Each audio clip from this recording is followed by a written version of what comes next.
nategemea na jimbo langu litakuwa maarufu kwa majimbo yote, lakini litakuwa maarufu kwa nchi nzima. Nimeanza wakati kampeni kwa nazungumzia kwamba ni muumini wa kazi, wa watu kujifundisha ujuzi.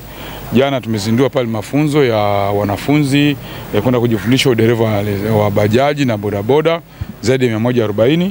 Hiyo ni awamu ya kwanza, lakini nategemea kutoa mafunzo kwa gharama za mbunge. Kuna tofauti ya mfuko wa jimbo na mbunge, si ndivyo?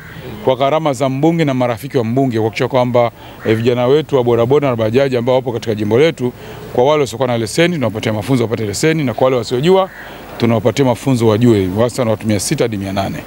Kwa hiyo ni mchanganyiko dada. Unapozungumza vijana, tumezoea kwa vijana tunazungumzia watu wa kiume, si ndio?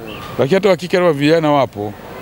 Kwenye upande wa bodaboda nimeanza mazungumzo na VETA Kipawa, lakini pia nimeanza mazungumzo na Sante Francisca ya kile chuo cha Wakatoliki pale Pugu Sekondari, na jana alikuwepo. Tumekubaliana na wanakozi mbalimbali, udereva wale hawana udereva, wale wana mafundi umeme wa magari majumbani, ufundi seremala, magari na kadhalika. Wale tulikuwa nao jana, tumezungumza na mashatupa gharama zao. VETA tunasubiri na wao wamesema watatupa nafasi pia. Tutajitahidi. Unajua ukiondoa roho mbaya, ubunge ni fursa. Ubunge ni fursa ambayo ukitumia vizuri watu watanufaika. Mimi ni matarajio yangu kwamba watu watanufaika, na kama wanasema mimi sijawahi kuomba utajiri, mimi ni muomba maarufu. Na maarufu mzuri, maarufu mwema, si ndio? Kwa ukifanya vizuri, hata nikifa leo najua watu watabaki wananiimba. Kwa hiyo mimi natamani watu watabaki wananiimba kwa wema. Kwa hiyo kaeni vizuri, fuatilieni.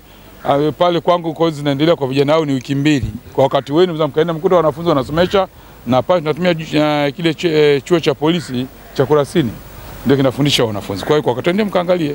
Tegemea na mambo mazuri. Naambia tu watu jimbo la Kongo hawajakosea. Watajakosea na watanielewa tu. Ndio maana tunasema kama sisi hapa pale jimbo la Kongo tuna ajenda zetu bana. Hatutoki nje ya reli. Sawa? Tuna ajenda zetu, tutapambana na ajenda zetu. Na mimi kama shahidi tutahakikisha kwamba tunakaa vizuri wala kuna shida.